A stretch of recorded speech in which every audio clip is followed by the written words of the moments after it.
옆 사람하고 인사하시겠습니다. 행복하세요 하고 인사하시겠습니다. 행복하세요.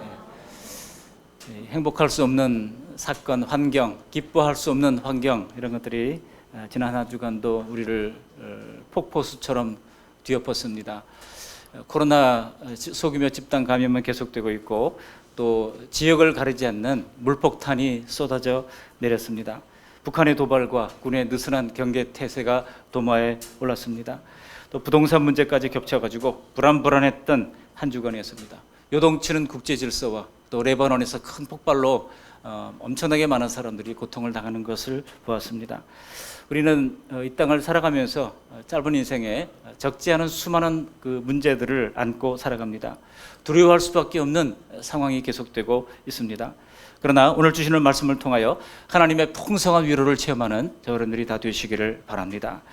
먼저 오늘 이사야의 배경을 먼저 말씀을 드리고 또 함께 주시는 적용점을 두 가지로 상고하고자 합니다. 이사야의 특징이 있습니다. 우선 첫 번째 특징은요, 다른 성경에 비해서 성경의 분량이 많다는 것이죠. 얼마나 많습니까? 몇 장으로 되어 있죠? 66장으로 되어 있습니다. 이사야서는 66장으로 되어 있습니다. 굉장히 분량이 깁니다.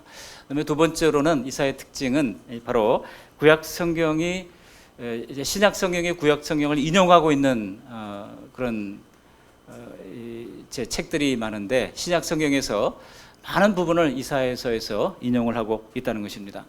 여기서 퀴즈 한번 내볼까요? 여러분, 신약 성경이 가장 많이 인용하고 있는 구약 성경은 어떤 책일까요? 그럴 줄 알았어요. 여러분 낚이셨습니다. 가장 많이 인용하고 있는 구약 성경은 시편입니다. 그리고 두 번째로 많이 인용하고 있는 부분이 이사야서입니다. 여러분, 시편은 얼마나 분량이 많고 깁니까? 시편을 많이 인용하고 있고, 두 번째로 구약 성경을 중에서 이사야서를 인용하고 있습니다. 이처럼 이사야서가 신약 성경에 많이 인용되고 있다고 하는 것은 그만큼 오실 메시아를 계시하고 있는 이 이사야서가 구약부터 약속된 메시아임을 증거하고 있다는 것을 알 수 있습니다. 세 번째 특징이 있습니다. 세 번째 특징은요, 이사야서의 구조입니다. 이사야서가 66장으로 되어 있죠. 그런데 1장부터 39장까지는 구약적입니다. 여러분, 구약 성경이 몇 권으로 되어 있어요? 구약은 39, 신약은 27. 그런데 이사야서도 비슷하게 1장부터 39장까지는 이사야서 선지자 당대의 기록입니다. 혹시 에어컨을 2층에서 좀 다룰 수 있으면 1도씩만 좀 내려주시면 감사하겠습니다. 1도씩만 좀 더 낮추어주시면 고맙겠습니다. 아래층도 마찬가지고요. 뒤에 문을 좀 닫아주시면 부채질을 하는 분들이 있어서 감사합니다.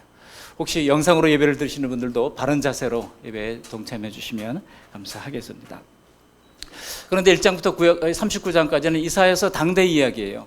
마지막 38장, 39장에 보면 이사야, 특별히 히스기야가 병이 들었다가 낫는 장면이 기록되고 있고, 또 39장에 보면은 이제 바벨론 사신이 왔을 때 왕궁의 모든 것들을, 또 군기고의 모든 것들을 다 보여주는 장면이 기록되고 있죠. 그래서 이사야가 이야기하죠. 이 일로 말미암아 하나님께서 이 나라를 바벨론에 붙인다, 그런 예언을 하는 것으로 마무리되고 있습니다. 근데 40장부터는 전혀 다른 이야기예요.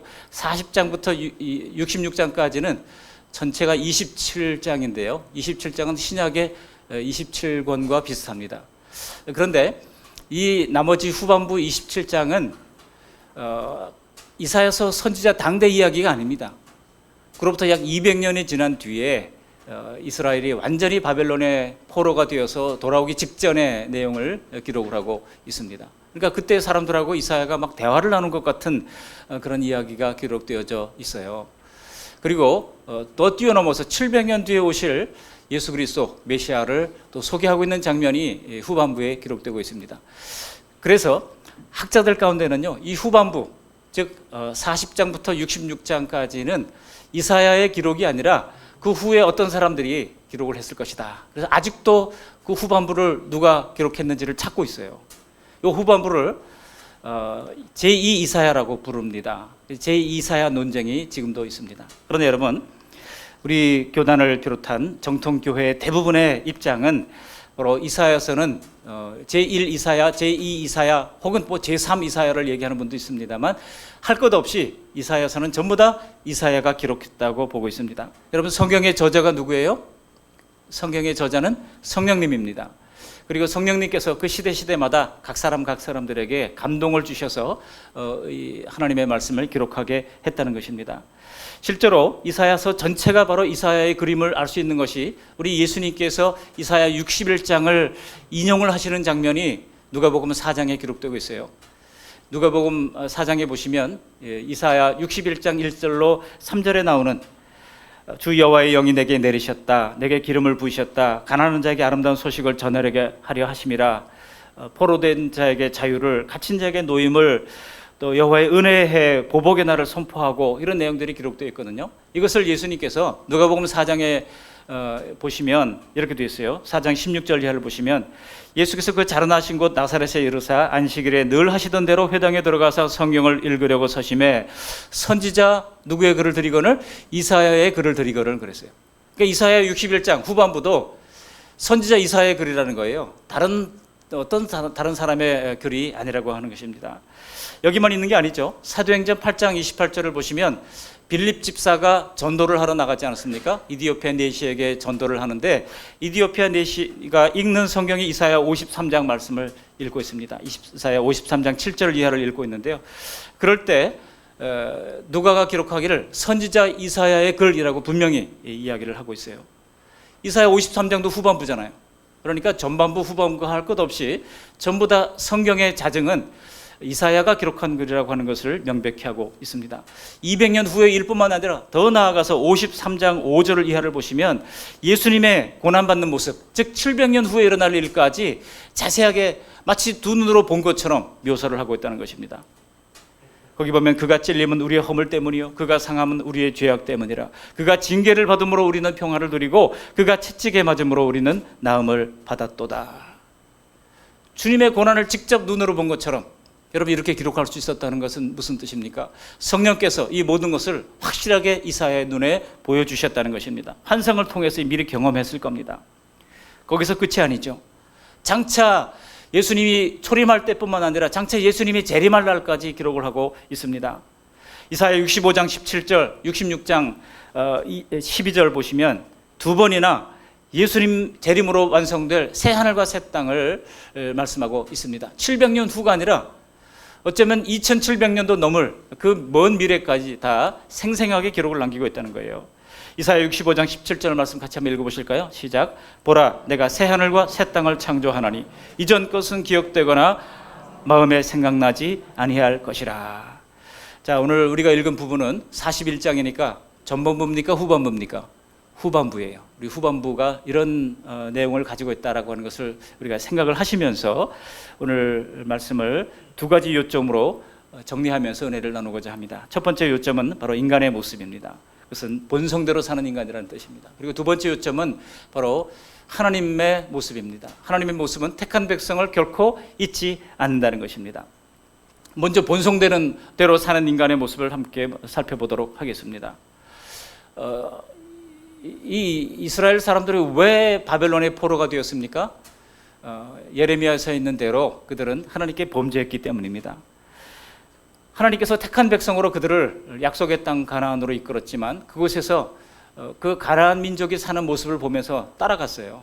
그래서 우상을 숭배하고 또 보기에 좋은 대로, 눈에 보기 좋은 대로 그렇게 살다가 결국은 하나님을 배반하게 되고 여러 우상 숭배를 하게 되고 가나안의 악한 풍습들을 따라하기 시작했던 겁니다. 아마도 더 잘 살고 싶고 더 재미있게 살고 싶었을 겁니다. 사람들이 첫 번째 욕구는 더 잘 사는 거예요. 더 잘 사는 것입니다. 그래서 배고픔의 문제를 해결하는 것입니다. 근데 배고픔의 문제가 해결되면 그 다음에는 뭡니까? 그 다음에는요, 인터테인먼트가 있어야 되는 거예요. 뭔가 더 재미있는 일들이 있어야 되는 것입니다. 이렇게 더 잘 살고 더 재미있게 살고 싶어가지고 이 가나안의 문화를 보니까 이 사람들이 좋은 집도 살고, 이스라엘 사람들은 그동안 천막치고 살았잖아요.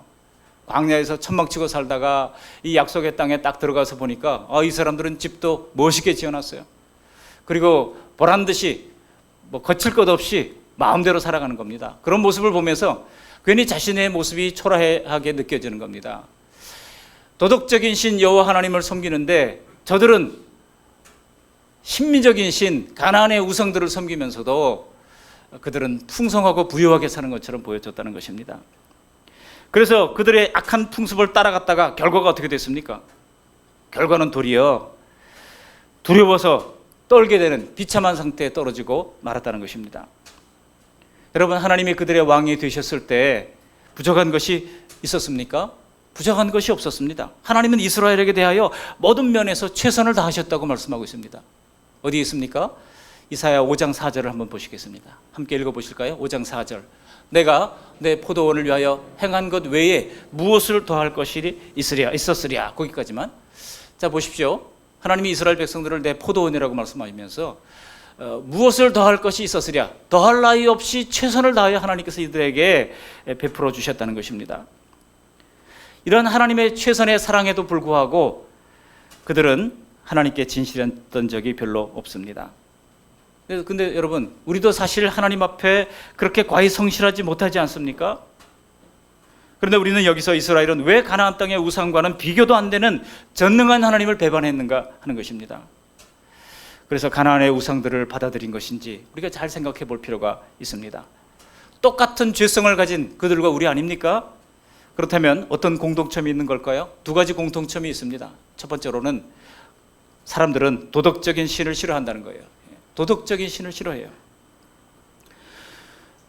우리가 서양 문화를 얘기를 할 때 꼭 두 개의 문화가 있다고 얘기하잖아요. 바로 헬레니즘 문화와 헤브라이즘 문화가 그 정신세계를 지배하고 있다고 얘기합니다. 그 헬레니즘 문화는 바로 신미적인 신들 위에 기초하고 있습니다. 더 아름답고 더 힘있고 하면 누구나 신이 될 수 있어요. 그래서 여러분, 그리스 로마 신화를 보면 신들이 악한 짓은 골라서 못된 짓은 다 하잖아요. 신들이 예쁜 여자를 빼앗기 위해서 남편을 죽이고 빼앗고 말이죠. 또 신들끼리 전쟁을 벌이고 말이죠. 온갖 나쁜 짓들은 다 하는 것이 이 신들의 모습이에요. 누구나 힘있고 아름다우면 다 신이 될 수 있는 사회. 이것이 바로 헬레니즘 문화입니다. 그러나 헤브라이즘 문화는 어땠어요? 헤브라이즘 문화는 신들이 아니라 유일신 하나님을 섬기는데 그 하나님은 도덕적인 신입니다. 그 도덕적인 신을 따르는 그런 문화와 이런 헬레니즘 문화를 따르는 이런 문화가 지금 충돌을 하고 있는 것입니다. 그런데 사람들은 그 두 개의 신들 중에서 누구를 선택합니까? 사람들은 자기 마음대로 할 수 있는 그런 신을 만들어 놓기를 좋아합니다.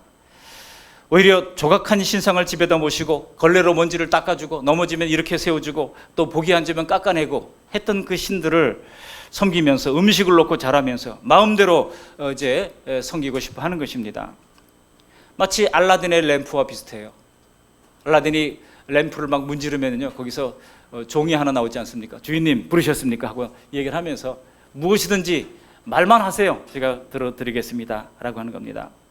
여러분, 사람들은 다 누구나 종교성이 있어서 뭔가를 빌고 섬기는 것을 별로 싫어하지 않습니다.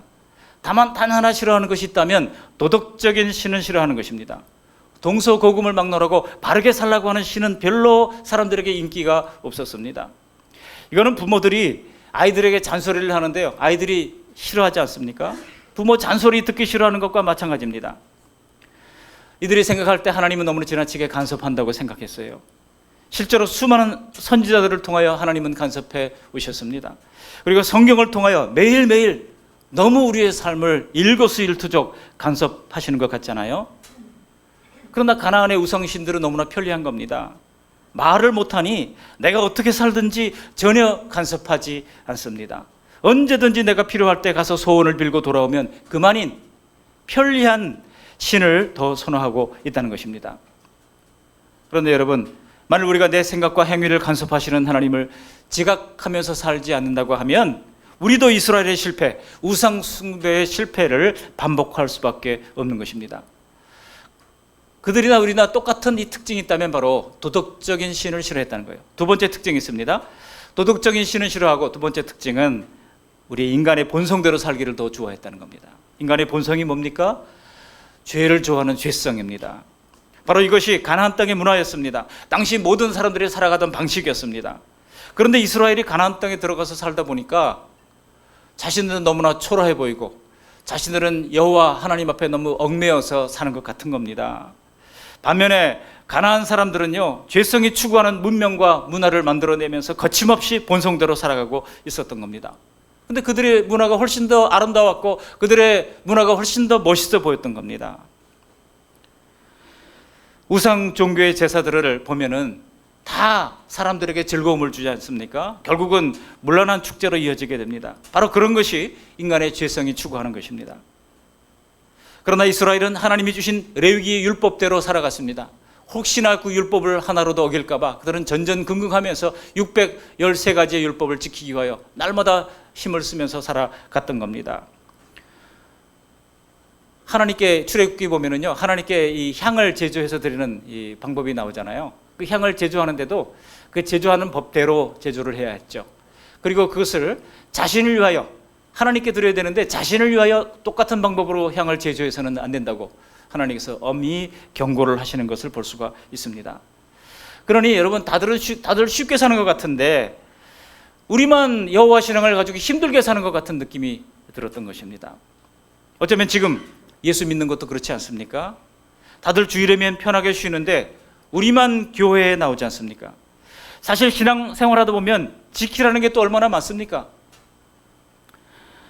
그런 율법 조항들을 지켜야 되고 또 우리가 은혜의 시대를 살아간다고 하지만 성수 주일 해라, 매일 기도해라, 저 재직들은 새벽 기도해라, 얼마나 우리가 요구하는 것들이 많습니까?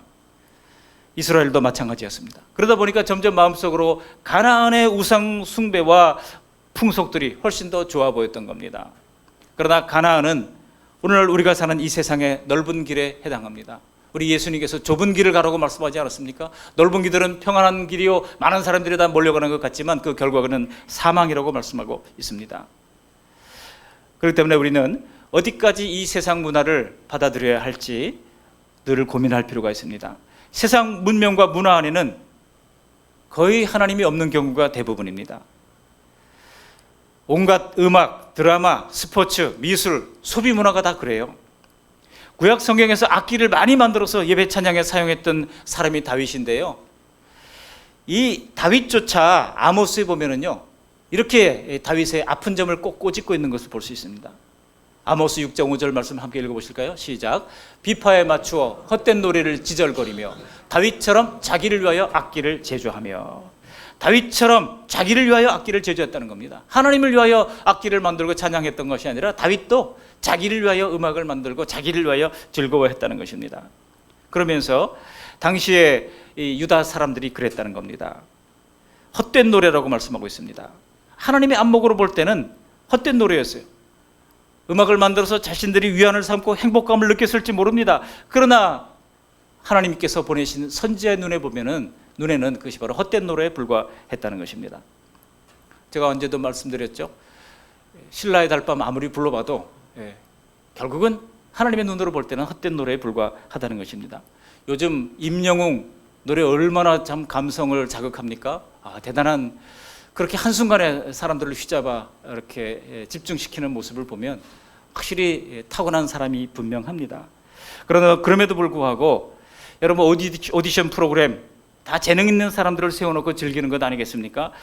물론 우리는 온갖 역경을 이기고 정상에 오른 사람들에게 박수를 보낼 필요가 있습니다. 세상의 음악도 인간의 희로애락과 정서를 극대화시킵니다. 진한 감동을 전해주는 그런 순기능이 분명히 있습니다. 그러나 거기에는 하나님의 가치가 들어가기가 어렵습니다. 거기에는 영원한 하늘의 가치가 들어갈 자리가 별로 없습니다. 잠시 인생의 애환을 만져주지만, 잠시 인간에게 위로와 감동을 주지만은, 그러나 근본적인 인생의 해답이 거기에는 없는 것입니다. 더구나 종종 해답이신 하나님께 대한 지각을 흐려놓기까지 하는 것입니다. 그러므로 우리는 우리의 시간과 관심을 빼앗아가는 세속적 취미는 경계할 필요가 있습니다. 그것을 아예 없애라고 말하는 것은 아닙니다만 수위를 조절할 필요가 있습니다. 어찌 보면 여가를 어떻게 보내느냐 하는 것이 우리의 신앙생활의 현주소입니다. 홀로 있을 때 어떻게 보내느냐가 가장 중요한 우리의 경건생활의 이 기준이 되는 것처럼 여가 시간을 우리가 어떻게 보내느냐도 대단히 중요한 것입니다. 때때로 성령께서 그것 좀 과하다라고 하는 사인을 주실 때는 어떤 세속적 취미든지 좀 브레이크를 잡을 필요가 있습니다. 성령의 열매 가운데 마지막 열매가 뭐예요? 사랑과 희락과 화평과 오래 참음과 자비와 충성과 온유와 마지막에 뭐예요? 절제라고 말씀하고 있습니다.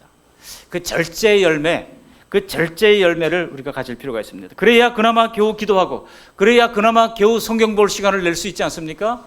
어떻습니까? 안 그렇습니까? 그냥 뭐 세상에 재미있는 것들이 널려 있어요. 근데 그거 보다 보면 우리가 언제 성경 읽고 언제 기도할 시간을 가질 수가 있겠습니까? 문화예술은 인간에게 창조적인 감성을 줍니다. 기쁨을 줍니다. 그러나 우리가 문화를 선별하고 절제해서 즐길 뿐만 아니라 문화를 세상과 사탄에게 내주지 않는 것도 중요합니다. 우리의 다양한 재능들을 하나님을 경외하게 하는 일에 귀하게 사용되어야 할 줄로 믿습니다. 그래서 우리가 서 있는 그곳에서 소리 없이 예수 그리스도의 모습을 드러내고 소리 없이 창조적인 이 기독교 문화를 확산시키는 그런 주역들이 될 수 있기를 바랍니다. 이것이 바로 문화 변혁의 삶인 것입니다. 하나님이 이스라엘에게 원하셨던 것이 바로 그것이잖아요. 이방 나라들 속에서 제사장 나라가 되려고 그들을 부르셨고 그렇게 기대하셨지만은 이스라엘 백성들은 세상을 동경하다가 그만 세상의 종이 되어버리고 만 것입니다. 그리고 그 결과가 무엇인지를 오늘 본문을 통해서 볼 수 있습니다. 오늘 본문에 하나님께서 그럼에도 불구하고 택하신 백성을 위로하시지만 그 말씀의 행간 속에 보면 당시에 이스라엘이 어떤 위기 속에 놓여 있는지를 보여주고 있습니다. 그들이 선택한 길 앞에 기다리고 있는 것은 험악한 노예 생활이었던 것입니다. 처음에는 즐거움을 주었습니다. 그렇지만은 나중에는 종처럼 지배하는 것이 바로 세속 문화의 특징인 것을 잊어서는 안 됩니다. 이들이 지금 어떻게 살고 있다고 말씀합니까? 우리 10절 말씀을 읽어보실까요? 10절 전반절을 함께 읽어보십니다. 두려워하지 말라. 내가 너와 함께 함이라. 놀라지 말라. 나는 내 하나님이 됨이라. 내가 너를 굳세게 하리라. 자, 여기까지. 여러분 이 말씀 보시면은요, 하나님이 놀라운 약속을 베풀어 주시는 말씀인데 이 말씀 속의 행간의 의미를 잘 들여다보세요. 이 말씀을 주시기까지 이스라엘 백성들의 위치가 어땠다는 것입니까? 두려워하지 말라 그래서 이들이 지금 두려워하는 상태에 있다는 겁니다. 놀라지 말라 그래서 이들이 지금 놀라고 있는 상태에 있다는 것입니다. 또 굳세게 하리라. 지금 굳세지 못한 상태에 있다는 것입니다. 세상 문화가 가져다 주는 것은 두려움이었고 놀람이었고 그리고 굳세지 못한 상태에 빠져 있었다는 것입니다. 또 11절로 내려가 보실까요? 11절 함께 읽어보십니다. 11절 보라 내게 노하던 자들이 수치와 욕을 당할 것이요 너와 다투는 자들이 아무것도 아닌 것 같이 될 것이며 멸망할 것이라. 다시 말하면 내게 노하는 자들이 있었다는 겁니다. 이들이 분노의 대상이 되어 있다는 겁니다. 또 다투는 자들이 있다는 겁니다. 여러분 요즘도 SNS로 분노의 대상이 되어 있는 표적이 되어 있는 사람들이 답답함과 고통을 호소하면서 때로는 심리 상담을 받기도 하면서 때로는 극단적인 선택까지 하는 사람들을 우리가 볼 수 있지 않습니까? 더구나 12절 말씀 보세요. 12절도 이렇게 말합니다. 12절 읽어보십니다. 내가 찾아도 너와 싸우던 자들을 만나지 못할 것이요 너를 치는 자들은 아무것도 아닌 것 같고 허무한 것 같이 되리니. 너와 싸우던 자들이 있었다는 거예요. 너와 싸우던 자들이 있었다 뿐만 아니라 너를 치는 자들이, 달리 말하면 이스라엘이 지금 맞고 다니는 상태라는 겁니다. 얻어맞고 다니는 상태. 또 여기 싸우다라고 하는 리브라고 하는 단어는요 그냥 주먹으로 싸우는 상태가 아니라 법정 싸움을 얘기합니다. 여러분 법정에 가보신 분들 있으세요? 그 단번에 끝나지 않습니다. 보통 1년, 2년 이렇게 가요. 그리고 법원에 출두하라고 명령 나오면 그날 또 가려고 다 약속 취소해놓고 준비해놓고 있다면 갑자기 통보가 와요. 며칠 전에 또 취소되었다, 연기됐다. 1년 내내 거기에 매달려야 되니까 내가 할 일을 집중하지 못하는 것입니다. 가능하면 여러분 법정에 가지 않는 것이 좋습니다. 조금 손해가 보는 것 같아도 빨리 접는 것이 결국은 큰 이익이 되는 거예요. 여러분 이렇게 법정에서 싸움을 당하고 또 세상에서 맞고 다니고 이런 상태였다는 것입니다. 여러분 세상을 향하면 향할수록 얻는 것이 많은 것이 아니라 잃는 것이 훨씬 더 많았다는 거예요. 세상이 우리에게 주는 것이라고 하는 것은 고작 이런 것들 뿐이라고 하는 것입니다. 여러분 세상은 마귀와 더불어 무자비한 상전이 됩니다. 때로 우리가 삶 속에 하나님을 잠시 밀어내면 편할 것 같을지라도 그러나 결국은 채워지는 것이 바로 이런 것들이라고 하는 것입니다. 잠시 세속의 달콤함을 우리가 즐길 때도 그렇고 세상의 고통이 너무나 심할 때도 우리 마음속에는 차라리 하나님 없는 것이 더 편할 것 같다는 생각이 들지 않습니까? 그렇지만 여러분 시대를 막론하고 하나님을 밀어냈던 이스라엘 백성들 모습을 보면 그때 잘 됐던 적이 별로 없습니다. 바벨론을 비롯해서 이스라엘 주변에 있는 나라들이 하나님의 택한 백성이라고 이들을 봐줬습니까? 이들에게는 온갖 종류의 고통이 다 밀어닥쳤습니다. 처음부터 강대국에 무너질 수밖에 없는 그런 환경 속에 놓여 있었습니다. 그러다가 이들이 하나님을 떠날 때 하나님께서는 그 강대국들을 사용하셔서 이들을 징계하셨던 것입니다. 유일하게 이스라엘이 이길 수 있는 무기가 있다면 오직 만군의 하나님 여호와 체바오트예요. 이 만군의 하나님이라고 하는 것은 군대의 하나님이라고 하는 뜻입니다. 우리 하나님은 어떤 세속의 군대보다도 강력한 능력을 가진 하나님이십니다. 이들이 유일하게 의지할 수 있는 분은 바로 만군의 하나님인데요, 그 만군의 하나님을 버렸으니 무슨 소망이 있겠습니까? 사랑하는 성도 여러분, 우리가 어떻게 이 세상과 상대하고 내 안에 죄를 상대하고 물폭탄처럼 쏟아져 내리는 이런 세속적 문화를 상대할 수가 있겠습니까? 그것은 오직 바로 하나님을 의지하고 하나님의 능력을 의지하는 것밖에 없는 것입니다. 여러분, 우리나라도 보세요. 우리나라가 무엇을 의지할 수 있겠습니까? 세계 4대 강국 tum바구니 속에서 어느 한 나라 믿을 만한 나라가 있습니까? 우리 작은 대한민국이 살 길은 만군의 여호와를 의지하는 것밖에 없는 줄 믿습니다. 역사는 어떤 행위가 어떤 결과를 가져왔는지를 명확하게 기록을 해서 보여주고 있습니다. 오늘 말씀을 통해서 바로 이것을 철저히 인식하고 세상의 것들을 따르는 본성을 우리가 지혜롭게 절제할 수 있기를 바랍니다. 그리고 하나님 아버지만을 끝까지 붙들고 따라가는 우리 모두가 되시기를 주님의 이름으로 축원합니다. 반면에 이런 우리의 모습과는 달리 하나님의 모습은 어떻습니까? 우리 하나님의 모습은 택한 백성들을 끝까지 잊지 아니하시는 하나님이십니다. 앞서 40장을 보시면은요, 하나님을 떠난 이들이 극심한 고통 가운데서 하나님이 우리를 잊어버렸다고 불평을 하는 장면을 보여주고 있습니다. 어디 있습니까? 40장 27절 말씀을 한번 보시겠습니다. 40장 27절 함께 읽어보십니다. 야곱아, 어찌하여 내가 말하며 이스라엘아, 내가 이르기를 내 길은 여호와께 숨겨졌으며 내 송사는 내 하나님에게서 벗어난다 하느냐. 그래서 그들이 하나님이 숨겨졌다, 하나님이 지금 숨어 계시는 거 아니냐, 하나님이 우리를 잊어버린 거 아니냐, 또 내 송사는 하나님께서 벗어났다, 그렇게 하면서 하나님을 지금 불평하고 있다는 겁니다. 그런데 이런 이들의 불평에 대해서 우리 하나님이 오늘 본문에서 뭐라고 말씀하고 있습니까? 9절 말씀을 함께 읽어보시겠습니다. 오늘 본문 9절, 41장 9절입니다. 시작.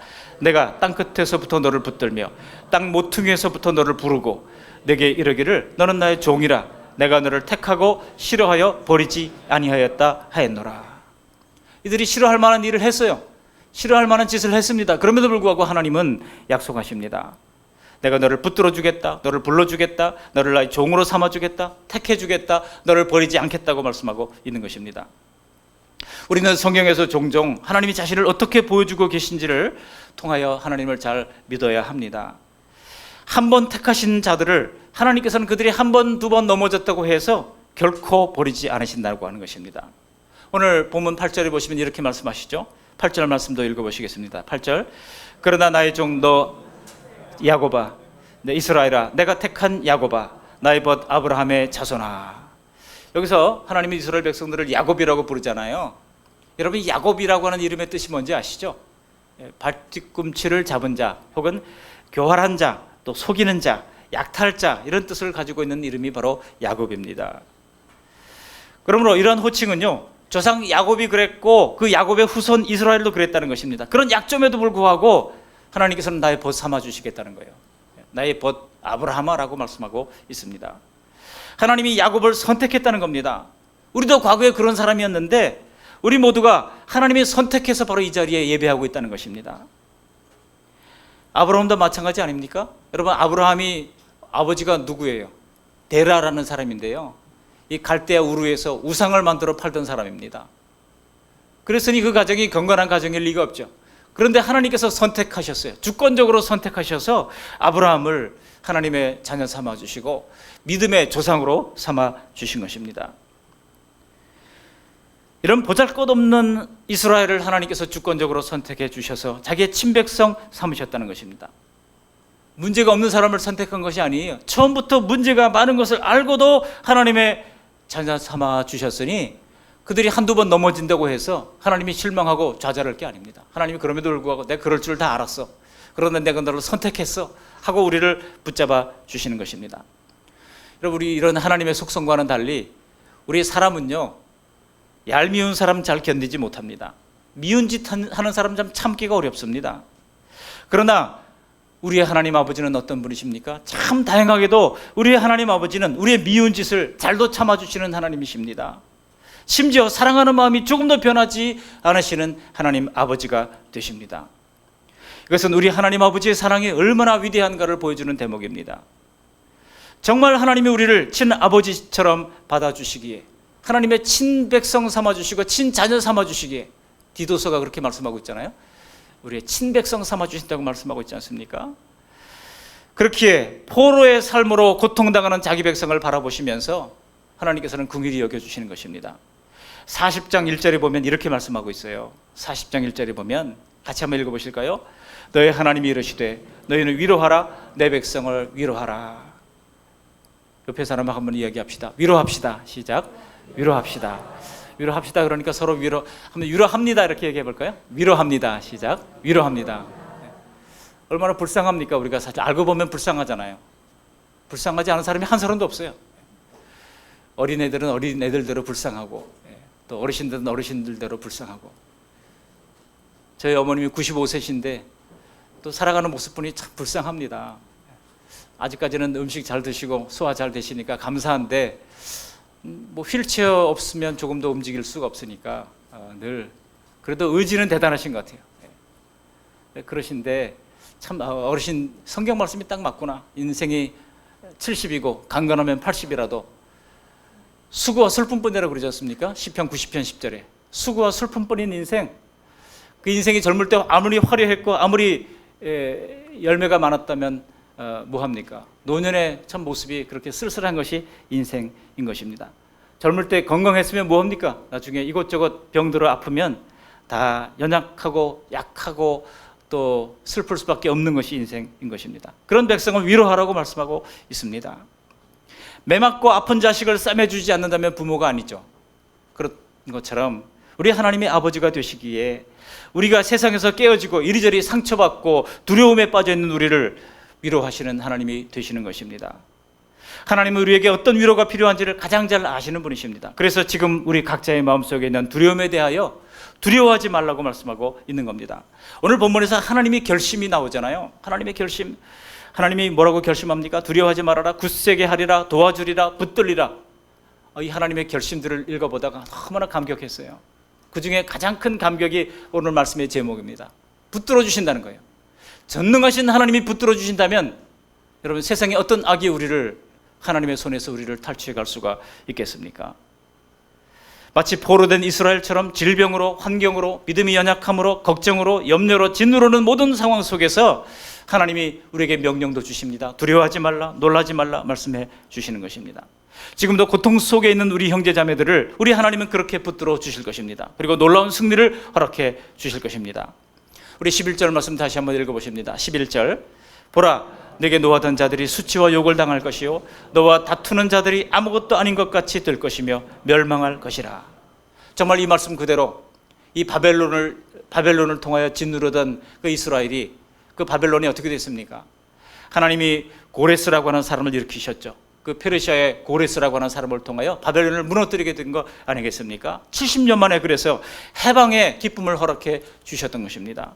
그래서 마침내 이스라엘은 꿈꾸는 자처럼, 시편 126편이 말씀하고 있는 것처럼 꿈꾸는 자처럼 그들이 고국으로 귀환하게 되었던 겁니다.